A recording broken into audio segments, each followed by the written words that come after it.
Dear students, हम पढ़ रहे हैं कक्षा 7 हिंदी 14वां पाठ खान पान की बदलती तस्वीर।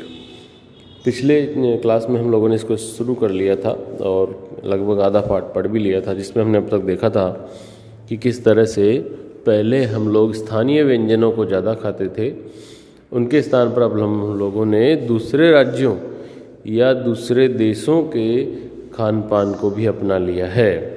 उसी क्रम में आगे बढ़ते हैं।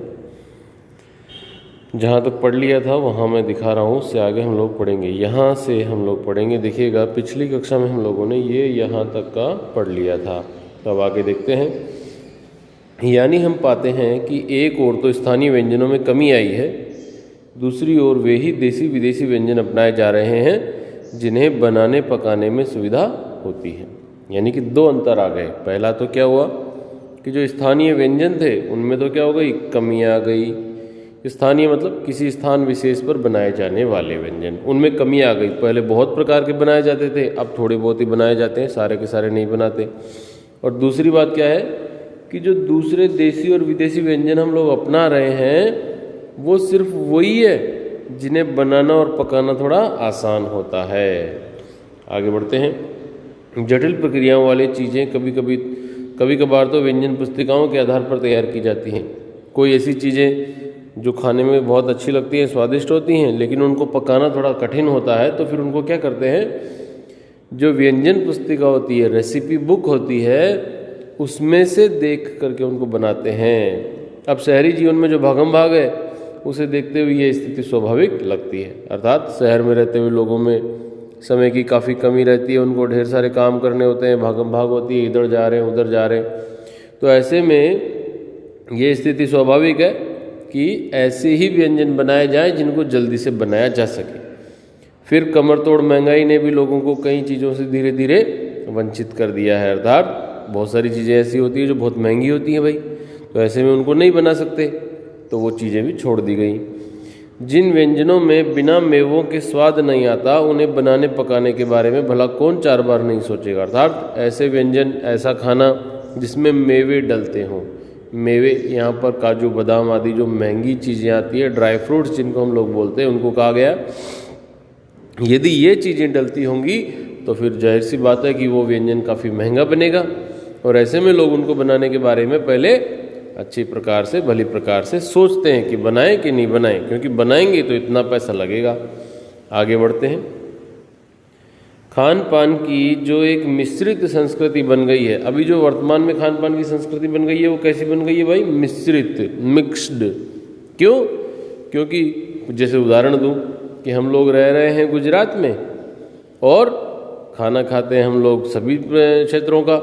हम दक्षिणी भारतीय इडली डोसा वगैरह भी खा लेते हैं और उत्तरी भारत की दाल रोटी आदि भी खा लेते हैं, बंगाल के रसगुल्ले भी खा लेते हैं। इसी प्रकार से अलग अलग क्षेत्रों की डिशेज, रेसिपीज़ या फिर विदेशों के फास्ट फूड आदि, जिसमें ब्रेड मुख्य रूप से काम में लिया जाता है, वो भी हम लोग काम में ले लेते हैं। तो इस प्रकार से हमारी जो खान पान की संस्कृति है वो हमारे स्थान विशेष की गुजराती प्रकार की न रह करके सभी जगहों की मिली जुली हो जाएगी, और इसीलिए उसको कहा जाएगा मिश्रित संस्कृति। आगे बढ़ते हैं। इसके अपने सकारात्मक पक्ष भी हैं, अर्थात इसके कुछ अपने अच्छे सकारात्मक मतलब सही तरीके वाले, पॉजिटिव वाले पक्ष भी हैं। वो क्या क्या है देखो। गृहिणियों और कामकाजी महिलाओं को अब जल्दी तैयार हो जाने वाले विविध व्यंजनों की विधियाँ उपलब्ध हैं। अर्थात महिलाएं हैं जो घर में काम करती हैं, या फिर वो महिलाएं जो जॉब भी करती हैं, नौकरी करती हैं, जिनको बाहर जाना होता है, उनके लिए क्या हो गया फ़ायदा, अब ऐसी विधियाँ उपलब्ध हो गई हैं कि जिनको झट से बनाया जा सके, ताकि उनका समय बच जाए और जल्दी से तैयार करके वो जा सकें काम पर। नई पीढ़ी को देश विदेश के व्यंजनों को जानने का सुयोग मिल गया। सुयोग मतलब अच्छा योग, अच्छा समय, अच्छा भाग्य, अच्छी किस्मत कि लो भाई अब विदेशी व्यंजनों के हम लोग जान पा रहे हैं, भली किन्हीं कारणों से और किन्हीं खास रूपों में। क्योंकि ये भी सच्चाई है कि ये विविध व्यंजन इन्हें निखालिस रूप में उपलब्ध नहीं है। निखालिस मतलब पूरी तरह से सही रूप में, शुद्ध रूप में। जिस तरह से कोई भी चीज़ उस स्थान पर बनाई जाती होगी, ठीक उसी प्रकार से यहाँ बनाई जाए, ऐसा संभव नहीं है। हो सकता है कि रसगुल्ले पश्चिमी बंगाल में बहुत ही अलग तरीके से बनाए जाते हैं और हमारे यहाँ पर कुछ अलग तरीके से, या फिर जैसे खमन ढोकला आदि गुजरात में अलग तरीके से बनाया जाता है और किसी दूसरे राज्य में कोई घर में बना रहा है तो वो अलग तरीके के ही बनते होंगे। या फिर दक्षिणी भारतीय इडली सांभर आदि वहाँ के लोग कुछ अलग तरीके से बनाते होंगे और हम लोगों ने थोड़ा उसको बदलाव करके अपनी सुविधा अनुसार बदल लिया होगा। तो इस तरह से वो चाहे से बदल गए होंगे, थोड़े थोड़े उनके रूप बदल गए होंगे, लेकिन फिर भी हम उनको जान तो पाए। आगे देखते हैं। आज़ादी के बाद उद्योग धंधों, नौकरियों, तबादलों का जो एक नया विस्तार हुआ है, उसके कारण भी खान पान की चीज़ें किसी एक प्रदेश से दूसरे प्रदेश में पहुंची हैं। अर्थात देश में आज़ादी आ गई, उद्योग धंधे बढ़ गए और लोग नौकरी के लिए एक स्थान से दूसरे स्थान पर जाने लगे और वहीं से उनके तबादले होने लगे, उनके ट्रांसफ़र होने लगे।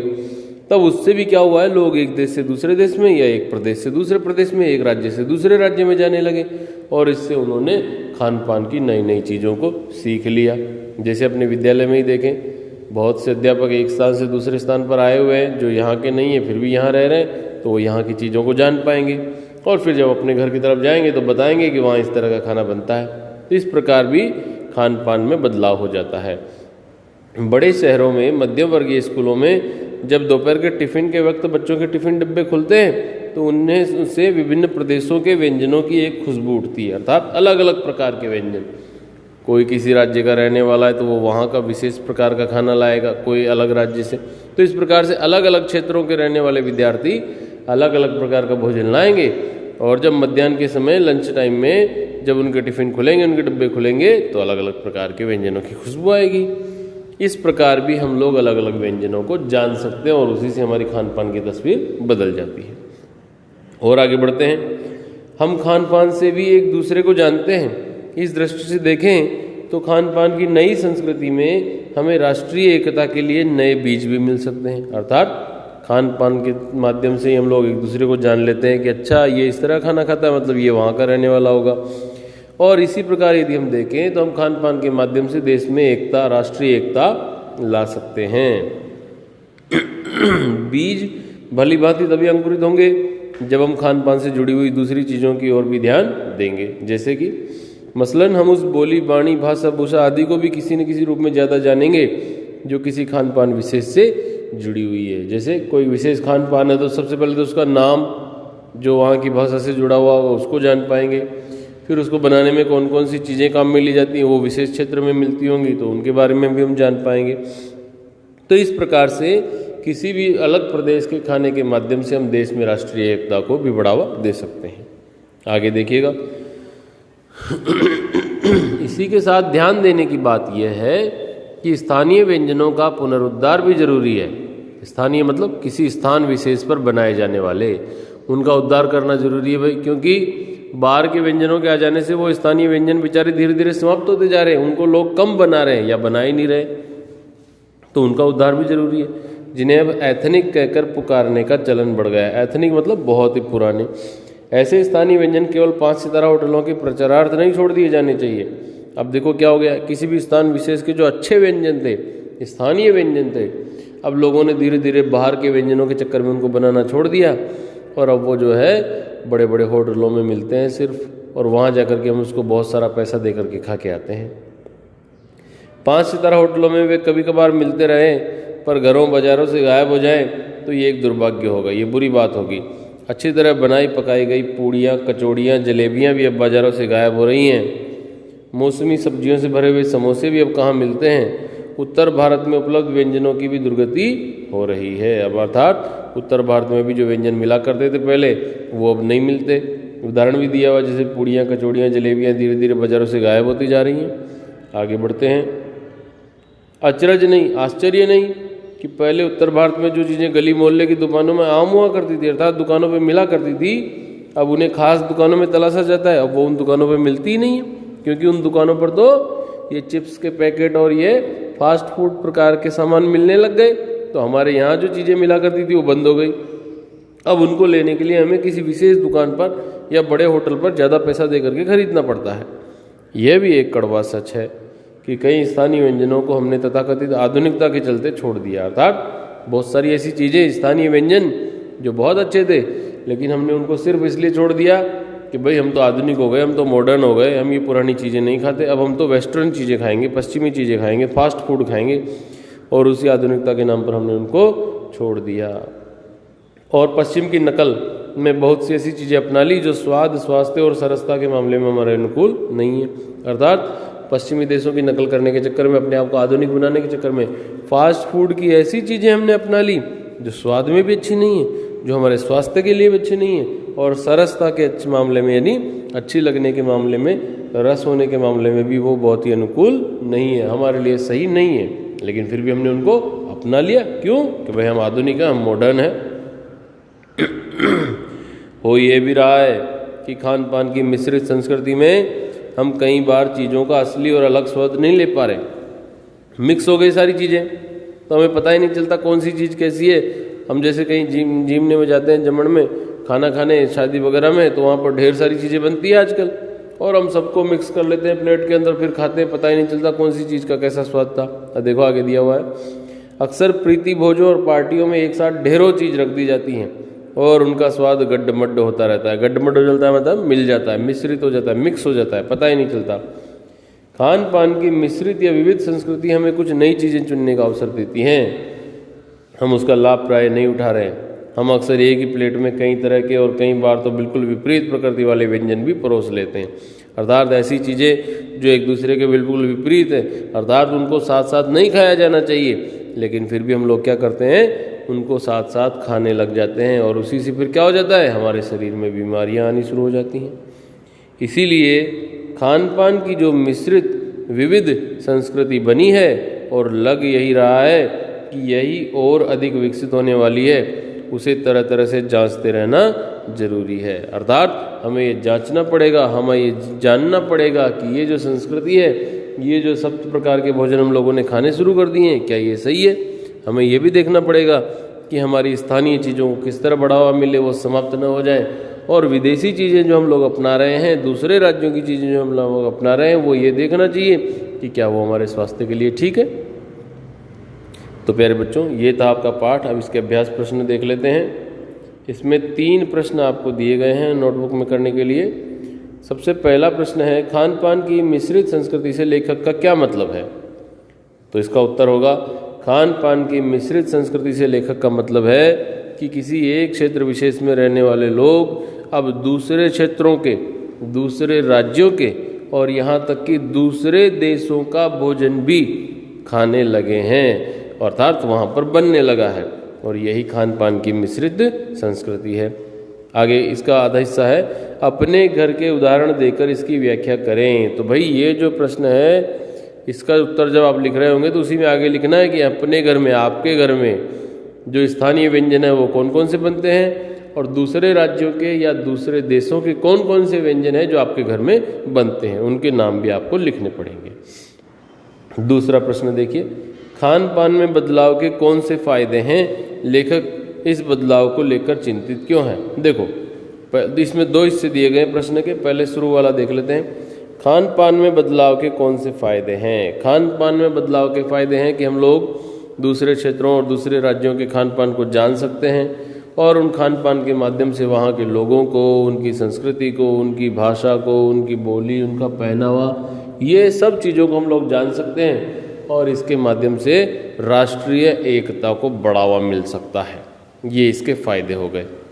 अब देखो फिर लेखक इस बदलाव को लेकर चिंतित क्यों है। लेखक इस बदलाव को लेकर चिंतित इसलिए क्योंकि मिक्स संस्कृति के चक्कर में, खान पान के बदलने के चक्कर में लोग क्या कर रहे हैं, अपनी स्थानीय व्यंजनों को भूलते जा रहे हैं, और वो स्थानीय व्यंजन धीरे धीरे बनाना छोड़ दिया गया है। इसके अलावा कई बार इस चक्कर में हमें स्वाद तक का पता नहीं चलता, क्योंकि ढेर सारे सामान मिल जाते हैं, ये भी ले लिया, वो भी ले लिया, ऐसा भी ले लिया, वैसा भी ले लिया, और सबको मिक्स कर लिया प्लेट में और खा रहे हैं, तो हमें पता ही नहीं चल रहा कौन सा कैसा। और उसी चक्कर में हम लोग ये कई बार ये नहीं देख पाते कि कौन सी चीज़ हमारे स्वास्थ्य के लिए अच्छी है और स्वास्थ्य के लिए अच्छी नहीं है। हम लोग आधुनिकता के नाम पर अपने आप को मॉडर्न या आधुनिक दिखाने के लिए कई बार विदेशी चीज़ों को, बाहरी चीज़ों को स्वीकार कर लेते हैं, और वो हमारे शरीर को नुकसान पहुंचाती रहती हैं। तो इसी बात को लेकर के लेखक चिंतित है। अब देखो तीसरा और आखिरी प्रश्न है, खान पान के मामले में स्थानीयता का क्या अर्थ है। अभी मैंने बताया, खान पान के मामले में स्थानीयता से तात्पर्य है वह भोजन जो किसी स्थान विशेष पर बनाया जाता है। जैसे कि पाठ में बताया गया था कि गुजरात में खमन, ढोकला आदि खाकरा फाफड़ा, ये सब गुजराती व्यंजन है, तो ये यहाँ के स्थानीय व्यंजन कहलाएंगे। ये कहीं और नहीं बनाए जाते। हालांकि आजकल मिश्र संस्कृति में सब जगह बनने लगे हैं, लेकिन मूल रूप से ये गुजरात के हैं, तो इनको यहाँ का स्थानीय व्यंजन कहा जाएगा। ठीक है, सही। इडली सांभर आदि जो है वो दक्षिणी भारतीय व्यंजन है, तो उनको दक्षिणी भारत के स्थानीय व्यंजन कहा जाएगा। हालांकि सब जगह मिल रहे हैं। इसी प्रकार से रसगुल्ला पश्चिमी बंगाल का व्यंजन है, तो वो वहाँ का स्थानीय व्यंजन होगा। दाल बाटी चूरमा राजस्थानी व्यंजन है, तो वो राजस्थान का स्थानीय व्यंजन हो जाएगा। छोले कुलचे दिल्ली पंजाब आदि का स्थानीय व्यंजन है। इसी प्रकार से हम कह सकते हैं कि वो खाने की चीज़ें जो किसी स्थान विशेष से मूल रूप से जुड़ी हुई हों, वो वहाँ का स्थानीय व्यंजन कहलाएगा। तो प्यारे बच्चों, ये तीनों प्रश्न आपको नोटबुक में करने हैं, इससे आगे के नहीं करने हैं। आगे दिया गया निबंध से आगे वाले ये आपको देखने हैं, और ये जो टेबल बनी हुई है, ये टेबल आपको कंप्लीट करके मुझे भी बतानी है भाई। और फिर आगे बढ़े, अनुमान और कल्पना वाले आपको स्वयं करने हैं। भाषा की बात वाले जो प्रश्न हैं ये आपको जरूर हल करने हैं, और इनको अपनी रफ नोटबुक में करके दिखाना है। कुछ करने योग्य देखिएगा। उन विज्ञापनों को इकट्ठा कीजिए जो हाल ही के ठंडे पेय पदार्थों से जुड़े हुए हैं, उनमें स्वास्थ्य और सफाई पर दिए गए ब्यौरों को छांट कर देखें कि हकीकत क्या है। ये वाला आपको ज़रूर करना है और करके मुझे बताना है, ये ध्यान रखना। इसके लिए 2-3 पेज लेना और उस पर ये सारे विज्ञापन जो अखबारों आदि में आते हैं उनको काट करके चिपकाना, उनके बारे में क्या क्या जानकारी दी हुई रहती है वो ठंडे पेय मतलब कोल्ड ड्रिंक्स के बारे में।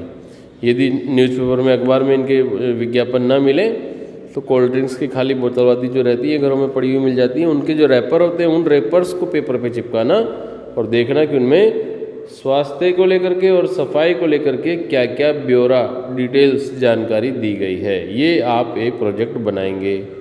तो मेरे बच्चों, इसमें इतना ही है। Thank you.